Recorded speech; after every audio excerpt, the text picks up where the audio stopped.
Ոնց է ստացվել, որ մշակութային օջախի փոխտնօրենը կանգնում է։ Ես փոխտնօրեն չեմ, կներեք։ Արդեն Հա, լավ,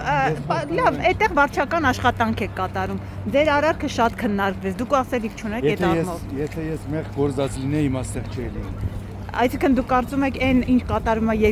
եկեղեցու եւ բեհապար հետ կապված մեղք չի։ Չէ, եթե ինձ մեղադրում են, որ ես կանգնել եմ շիրիմի վրա,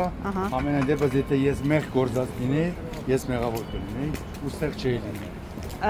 Իսկ ով է որոշել դուք մեղ գործել եք թե չէ, ինչպես է ստացվել, որ դուք ինքներդ որոշեցիք, որ մեղ չեք գործել։ Խորանի վերաբարձրանալը, դուր ծեծելը մայր տաճարի, դրանք մեղքեր են թե մեղքեր չեն։ Եթե դուք տեսել եք, ես երբեք դռանը չեմ էլ կպել։ Բայց դուք շատ ակտիվ մարդկանց քաղաքացիներին ասում եք, որ ես բոլորին ասում եմ, որ եկեք ոստիկաններին, սա մարդիկ գետնի վրա ընկնում են։ Ձեր ամբողջ էջը, պարոն Դուրգայան, ողոված է Նիկոլ Փաշինյանի եկեղեցու հետ։ Որտեղ ես իրան շատ եմ սիրում դրա համար։ Կներեք, սենսուր։